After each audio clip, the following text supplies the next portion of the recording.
Traque des biens mal acquis. Le verdict est tombé pour Tahibou Ndiaye, l'ancien directeur général du cadastre, écope de 5 ans de prison ferme. Il est reconnu coupable par la CREI d'enrichissement illicite. Son épouse a pris 3 ans, dont 2 avec sursis. 2 ans de sursis pour ses belles-filles. En outre, la CREI a ordonné la confiscation des biens de Tahibou Ndiaye. Pour la partie civile, c'est un verdict pédagogique. Du côté de la défense, l'on annonce son pouvoir en cassation. Mohamed Alimba. Finalement, Tahibou Ndiaye et compagnie n'auront pas échappé au glaive de la justice. L'ex-directeur du cadastre a été reconnu coupable du délit d'enrichissement illicite. Son épouse et ses 2 filles adoptives de complicité. Mais ils échappent tous à la prison.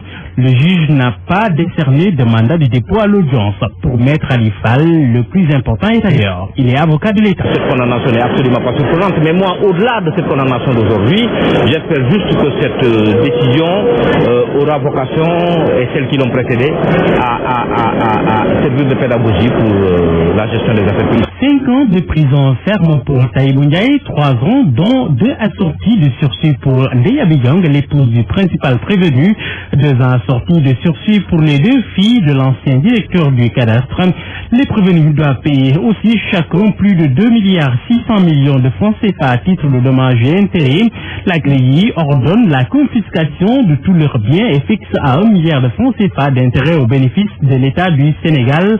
Partie civile dans cette affaire. On dit ce qu'ils pensent être le droit, on va se revoir en cassation et puis on verra bien ce que ça va donner. 5 ans de prison ferme pour vos clients, finalement, vous êtes dessus? Très déçu. C'est une décision de justice, il faut qu'on puisse voir les motivations avant de pouvoir commenter. Tahibou Ndiaye et compagnie étaient poursuivis pour enrichissement illicite portant sur plus de 3,5 milliards de francs CFA. Les conseils de la famille Ndiaye attendent de recevoir les détails de l'arrêt pour se pourvoir en cassation. Affaire Lamine Diak. À l'écoute de l'AMA, l'Agence mondiale antidopage doit rendre public un rapport sur le dopage dans les milieux de l'athlétisme aujourd'hui même. Des médias français avaient déjà publié des extraits du document. Il y est indiqué que l'ancien président de l'IDAF est au cœur d'un système de corruption. Lamine Diak accusé d'avoir passé sous silence des cas de dopage chez des athlètes silence qu'il aurait échangé contre de grosses sommes d'argent. Ses 2 enfants, Khalil et Pape Massata, sont cités dans ce rapport. Lamine Diak, déjà mis en examen par un tribunal français, le juge lui a même retiré son passeport. Sa famille a toujours parlé de fausses accusations. Et quand le seul médaille olympique sénégalais se prononce sur cette affaire, qui ne croit pas toutes ces accusations?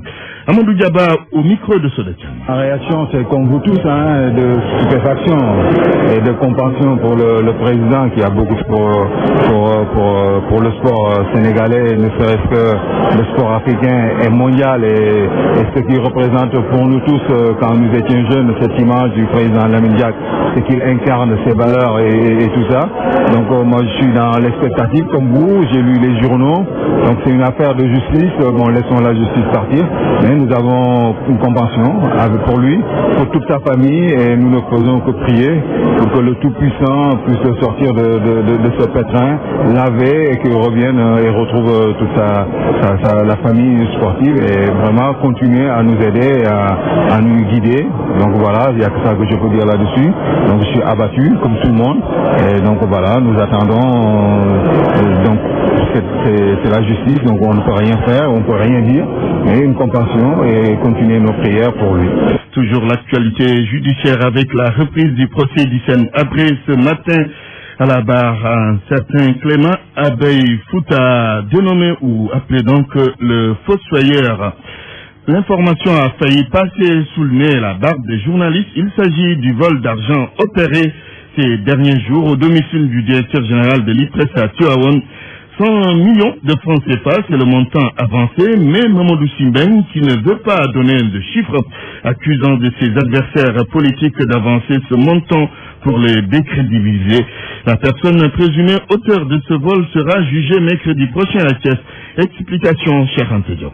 Le maire de Tivaouane, par ailleurs directeur général de l'IPES, Mamadou Diagne Simbeng est victime d'un vol. Des sources annoncent que 100 millions de francs CFA ont été emportés. Joint au téléphone, Mamadou Diagne Simbeng minimise et parle d'une somme très en deçà du montant avancé. D'ailleurs, il indexe son adversaire politique qui dit-il est derrière cette information. Selon lui, il rumine toujours sa colère après avoir été écarté de la course au poste de maire de Tivaouane par la famille de Seydi El Hadji Malick Sy. Le mis en cause, Mamadou Lamine Diop, aurait avoué les faits devant les gendarmes de Tivaouane. Selon toujours le maire de Tivaouane, le mis en cause était recruté comme garçon de ménage chez lui. C'est ainsi qu'il avait profité de l'absence du gardien pour commettre le forfait. En tout cas, des sources annoncent que Mamadou Lamine Diop avait changé de train de vie et avait même acheté un champ à Moro, un dossier judiciaire explosif qui sera à la barre du tribunal régional de Thiès le mercredi prochain. RFM Thiès, Cheikh Anta Diop. Depuis, la gendarmerie a saisi une tonne de chanvre hier soir à la gare routière à Petersen. La marchandise était dissimulée dans un camion malien. Le chauffeur du véhicule et son complice ont été arrêtés. Ils sont en garde à vue à la section de recherche de la gendarmerie de Colobane. RFM, fréquence de modulation 94.0, la radio en puissance.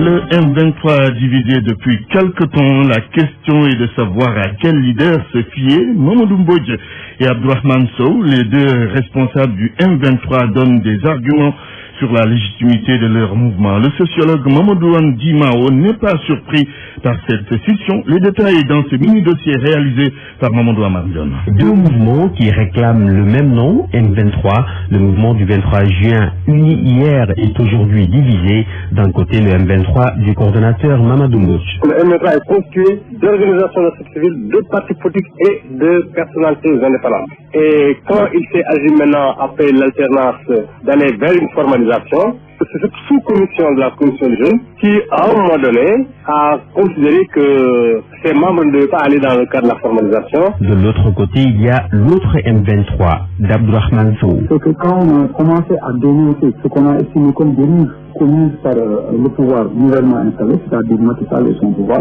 les dirigeants de la structure nous ont convoqués à la radio pour nous demander des militaires. Et je me permettrai de dire, en Wolof, ils nous ont dit, certains parmi eux nous ont dit qu'ils voulaient avoir des postes. Le sociologue Mamadou Andi Mao estime que cette scission peut s'expliquer. Ce que je peux appeler soit une sorte de prise de croissance d'un mouvement, soit des luttes de positionnement à l'intérieur, c'est-à-dire le marquage des territoires, soit la revendication d'une légitimité historique. Cette séparation notée au sein du M23 est-elle la résultante d'un manque de démocratie, Mamadou Mbodj? Non, parce que les organisations membres, aucune organisation n'a quitté. Même les organisations qui n'étaient pas tout à fait d'accord pour la formalisation sont restées. Il y a quelques personnalités de la société qui ont quitté officiellement. Donc les jeunes de ces organisations sont membres de partis politiques qui sont restés dans le M23. C'est des dissidences individuelles. Abdourahmane Sow, le président de la commission orientation et stratégie M23, soutient le contraire. Lors de l'Assemblée générale de janvier 2013, ils ont des statuts qui disent que le M23 sera une association et non un mouvement. Ils ont choisi des gens de la mouvance présidentielle pour leur donner des convocations. En tout état de cause, le M23 vague dans les eaux de la discordance et chaque parti justifie sa position. Hambourg, beaucoup de responsables du PDS du département se disent prêts à se battre aux côtés de Modou Diagne Fada. Lors d'une rencontre hier, Pape Biram Ndiaye et ses camarades sont convaincus que la direction du PDS a tout simplement échoué dans le combat qui consistait à faire face au pouvoir de Macky Sall. Pape Biram Ndiaye au micro d'Abdou Diouf Junior. Le véritable combat qui consistait à montrer l'incompétence et l'incurie du régime en place, malheureusement, ceux à qui le parti a été confié ont échoué lamentablement par rapport donc à la reprise en main du parti, et il fallait effectivement réfléchir et faire des propositions, n'est-ce pas, pour pouvoir rebooster le parti, et ce qui a été à l'origine de la naissance du groupe des réformateurs. Il fallait donc tout simplement procéder à des renouvellements à la base pour aboutir au sommet également à des responsables qui cette fois-ci ne seront pas désignés, mais seront élus par leur père espérer avoir la légitimité qu'il faut reconquérir le pouvoir. Parce que la personne qui a été désignée pour remplacer Fada, n'est-ce pas, n'est pas un modèle pour nous. Pour la seule et simple raison que, d'abord, elle était parmi nous, signataire du mémorandum, réformatrice. Deuxièmement, c'est quelqu'un que vous connaissez tous, qui a tout dit de mal de Wade en 2000, qui a quitté un autre parti politique. Je n'ai rien contre les transhumants, mais qui est l'une des pires espèces de transhumants dans ce pays, parce qu'elle utilise toutes les occasions, n'est-ce pas, pour sauter là-dessus. Nous ne sommes préoccupés que par l'avenir du parti. Nous ne sommes pas préoccupés par l'avenir de Fada ou quoi que ce soit. On est de la même génération, du même âge que Fada. Elle a fait le même parcours que lui. Donc si nous acceptons d'être ensemble et de le mettre au devant de la scène, c'est parce que nous partageons des principes et nous partageons, n'est-ce pas, le parti. C'est du n'importe quoi. C'est dire qu'on est manipulé par... Non, ceux qui sont en face de nous nous connaissent. Nous ne sommes pas manipulables. On se bat, on se défend. Ce que vous voulez entendre, les gens nous trouveront sur le terrain. Pour la survie du PDS, on se bat pas pour nous, mais pour que le PDS survive. RFM, la radio de toute l'actualité. Les agents des impôts et domaines noirs de colère, et pour exprimer cela, ils ont arboré depuis ce matin des brassards rouges, façon de dire qu'ils ne sont pas d'accord avec le procédé dans la répartition des fonds communs, procédé donc utilisé par la direction générale qui a mis par ailleurs en place une commission pour travailler sur la question. La boulimie aussi de certains cadres des impôts et domaines n'est pas seulement foncière, elle est aussi financière. Et ça, l'État a l'obligation de mettre en place. Alassane Ba est le secrétaire général du syndicat des travailleurs de l'administration fiscale. Cravate bien ajustée, costume bien repassé, son brassard rouge est bien visible sur le bras gauche. Lui et ses camarades sont en colère. Ils sont contre la répartition des fonds communs. Il y a une répartition totalement déséquilibrée des avantages. 27% des agents s'accaparent de 63% d'une certaine masse à partager. Donc ça, c'est problématique. Au niveau de la direction générale des impôts et domaines, on est nullement ébranlé par ce port de brassard rouge d'un des syndicats de la maison. Et c'est avec une voix sereine et pleine d'assurance que le chef du bureau de suivi explique. Cher Abdullo parle d'une concertation plus large pour échanger sur la question. Le système de répartition a été quand même l'œuvre de l'intégralité des agents des impôts et domaines. Une réforme qui a pris 1 an et demi, qui au terme a été consacrée par une instruction signée par M. le ministre de l'économie et des finances. Aujourd'hui, si on veut la remettre en cause, il faut retourner aux fondamentaux, à savoir partager le document avec tout le monde, concerter avec tout le monde et aboutir à un document de consensus. Sans cela, la direction générale a précisé qu'il ne peut pas s'entraîner dans un cycle de réforme qui, au bout de quelques temps, sera remis en cause par d'autres groupes. Il est important de s'assurer du consensus de tout le monde pour aboutir à une réforme de consensus et une réforme globalement partagée. Le staff, syndicat des travailleurs de l'administration fiscale en mouvement, les services de la direction générale des impôts et domaines fonctionnent correctement. La fièvre Crimée Congo fait son apparition au Sénégal à Saint-Louis. C'est une maladie endémique qui touche plusieurs pays d'Afrique, d'Europe et d'Asie. Elle peut être mortelle et n'a aucun remède pour l'instant. Faisons connaissance de cette maladie avec Sorna Matandaï. La fièvre Crimée-Congo présente presque les mêmes symptômes que la fièvre Ebola. Hémorragie, diarrhée, mal de gorge, douleurs musculaires, fièvre évidemment et autres. La fièvre hémorragique de Crimée-Congo se transmet par l'intermédiaire d'arachnides acariens tels que les tiques que l'on trouve chez les animaux domestiques. Cette maladie a été découverte pour la première fois en Crimée, en Europe de l'Est, en 1944. 12 années plus tard, le Congo connaît une maladie de ce genre. Et c'est seulement en 1969 qu'on a découvert que l'agent pathogène en Crimée était identique à celui du Congo. Il s'agit d'une maladie très grave pouvant entraîner un taux de mortalité très élevé chez l'homme. Le vecteur est donc la tique. Les modes de transmission sont variés. Tout d'abord, la piqûre d'une tique adulte infectieuse. Ensuite, l'abattage d'animaux infectés. Des cas ont été notés chez des personnes travaillant au contact des animaux, comme les exploitants agricoles, les employés des abattoirs ou les vétérinaires. Enfin, une personne infectée peut transmettre le virus à une autre par contact avec le sang ou les sécrétions, surtout les excréments, lorsqu'elle touche ou éternue également. La période d'incubation, c'est-à-dire le temps entre la contamination et l'apparition des symptômes, dépend du mode de transmission. 1 à 3 jours lors d'une infection due à une piqûre de tique et 5 à 6 jours, 13 maximum, lors de contact avec du sang ou des sécrétions. À l'heure actuelle, il n'existe aucun vaccin contre la fièvre hémorragique Crimée-Congo. De ce fait, Seule la prévention peut aider, se protéger des piqûres des tiques et éviter tout contact avec du sang et des sécrétions d'un malade. Et puis les premiers mots du directeur de l'unité de gestion et de coordination des déchets solides après la passation de service avec l'entente Kadakar qui a eu lieu vendredi dernier. Ibrahima Diagne promet des premiers résultats dans la gestion des ordures d'ici 2 à 3 mois. Il annonce une démarche collégiale impliquant l'ensemble des acteurs, mais aussi les populations. Écoutons Ibrahima Diagne au téléphone d'El Hadj.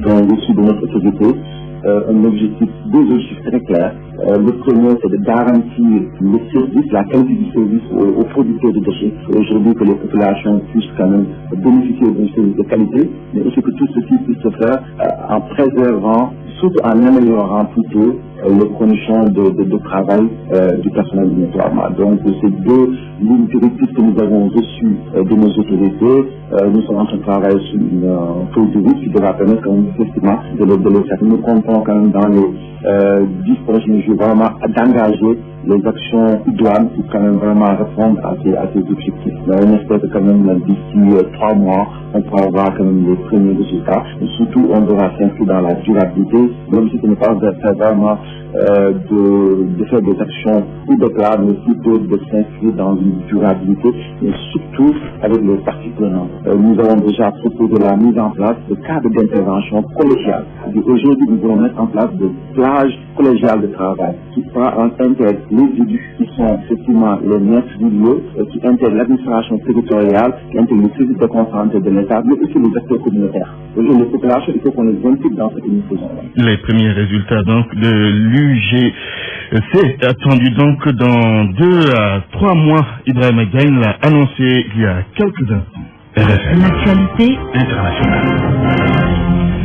Rebonjour Binta Diallo. Bonjour Antoine. Guinée, la société civile réclame des réformes fortes. Pour améliorer le processus électoral, la société civile en Guinée a remis un rapport au président Condé, document dans lequel elle réclame des réformes fortes d'Aouda Diouf. Dans ce document composé de 54 pages et comprenant 14 recommandations, la société civile guinéenne qui a suivi les élections présidentielles a dénoncé certaines anomalies enregistrées dans ce processus. Pour faire face, des réformes nécessaires doivent être faites.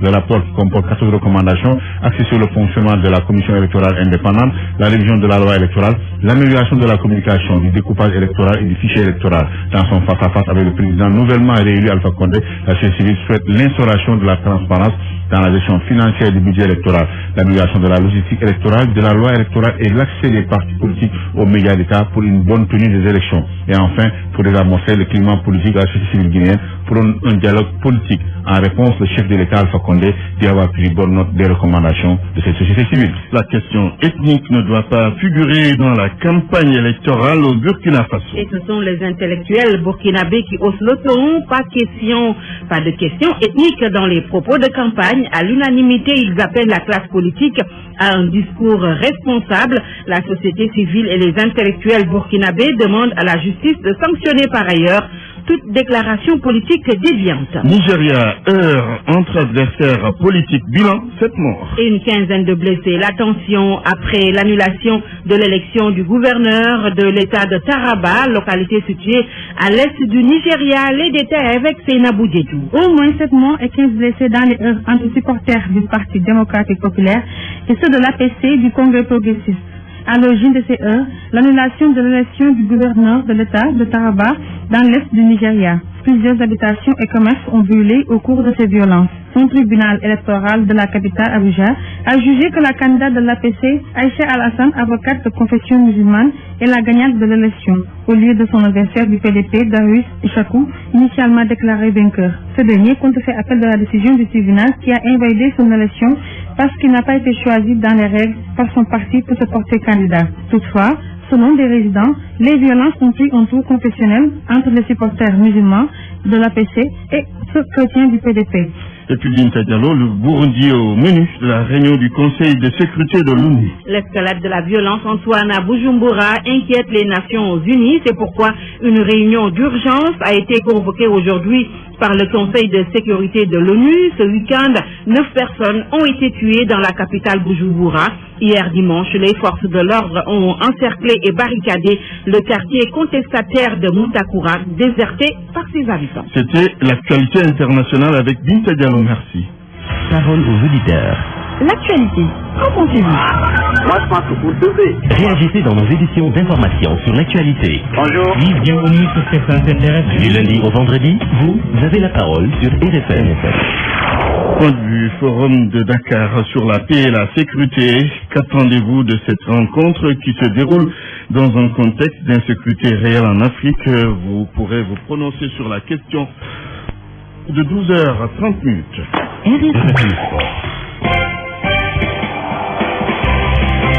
En ouverture de cette page d'espoir Boubacar Kambelien, Madagascar-Sénégal, c'est du football. Début du regroupement des Lions aujourd'hui à Paris. Ce match aller des préliminaires de la Coupe du Monde Russie 2018 est prévu vendredi prochain à Madagascar. L'équipe du Sénégal effectue cet après-midi à 16h locale, 15h30 à Dakar, sa seule et unique séance d'entraînement en terre française avant de rallier Antananarivo dès demain matin. En ligne avec nous dans ce JP Sport de midi, Pape Abdoulaye Der, notre envoyé spécial à Paris. Pape Abdoulaye Der, bonjour. Bonjour, Boubacar Kambelien. Alors, quelles sont les dernières nouvelles dans la tanière à Paris? Alors, le regroupement a démarré officiellement depuis midi, quelques minutes donc, comme vous l'avez dit, et les Lions sont à table pour le déjeuner, et presque tous sont là. Hein. Déjà hier, ils étaient 12, et il s'y a ajouté donc Issa Sissoko à Marabadi, entre autres, et la Légion anglaise qui a grossi également le troupe avec les arrivées de Ganagé, Cheikh Kouyaté, et Karambo et Moussa Konaté arrivent cet après-midi. Alors, vous l'avez dit également, l'unique séance d'entraînement, c'est cet après-midi, et certainement un décrassage après un week-end assez donc mouvementé pour les Lions sur les terrains d'Europe. Et dès demain matin, l'équipe du Sénégal quitte Roissy pour rallier Tananarive et Boubacar Kambelien. C'est important de le souligner, c'est par vol spécial, comme le souhaitait le staff technique. Alors, la Fédération, l'État du Sénégal, finalement, ont mis les moyens et c'est par vol spécial que les Lions vont rallier Madagascar. Merci Pape Abdoulaye Der. Donc une autre liaison dans le journal de 13h avant le départ pour Antananarivo à Madagascar. Demain, l'un des Lions se dit confiant. Chernoï avec toujours notre envoyé spécial. On va se préparer d'abord parce qu'il y a deux matchs à jouer. Donc on va se concentrer déjà les deux matchs contre Madagascar. Donc le plus important c'est d'entamer les deux matchs contre Inch'Allah. Donc on est plus conscient qu'on veut retourner à la Coupe du Monde pour le côté sénégalais et pour nous.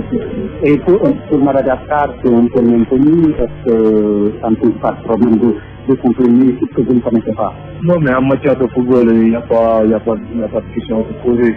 N'importe quelle équipe qui est en face, il faut donner les moyens, il faut donner à fond pour avoir la victoire. C'est le plus important.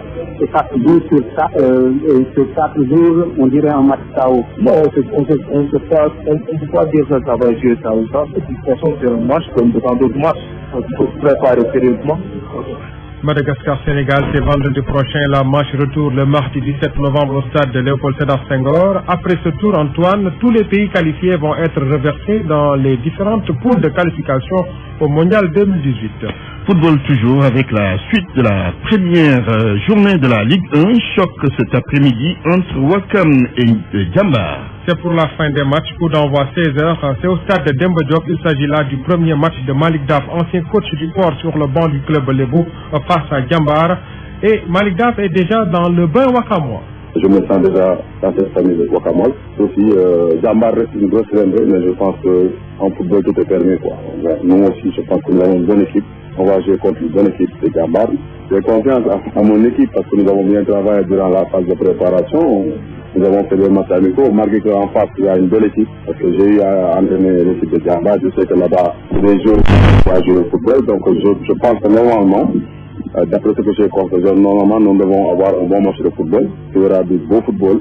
Les gens vont se régaler parce que Djambar joue bien au ballon, Wakam aussi joue bien au ballon. Et je pense qu'il y aura des buts et vraiment les gens vont se régaler.